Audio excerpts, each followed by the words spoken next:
Myrtle and Charlotte, they had good memories of Grandpa because he was a happy drunk. Oh.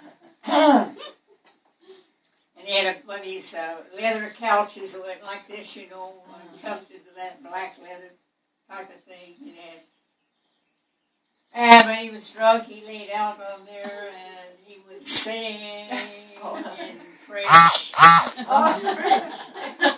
And he was a happy drunk. That's good. Did he really know French? Was he a French aristocrat? No aristocrats, but according to Charlotte, he might have been. In her mind, yeah, probably. No, I'm afraid he was a house painter.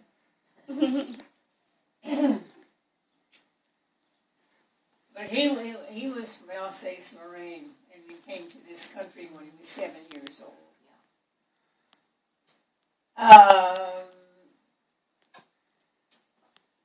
His one brother was a stone cutter that did the fancy cutting of gravestones. Oh, yeah.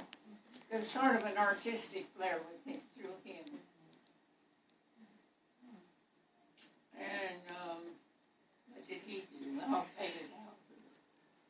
You know, Dad's father. It was when he wasn't drunk. Really? When he wasn't drunk.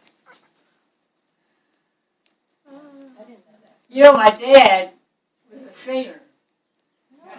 I don't think maybe many know that. No, I never heard He that. loved. He sang second bass in a quartet. But he loved to sing. And when he was young, they really had a quartet that they were together. They would go and they would go to in those days, where else do you go?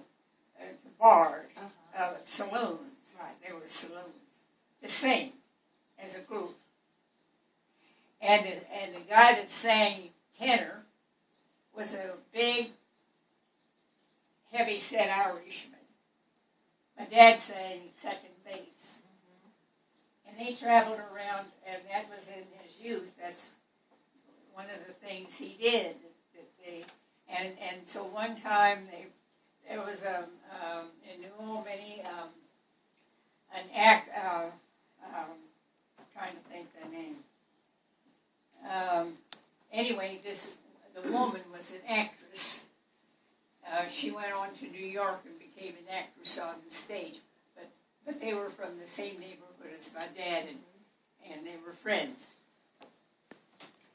This woman's younger brother went on and became a movie star in the days of silent films. Kerrigan. Her name was Kerrigan. And so this woman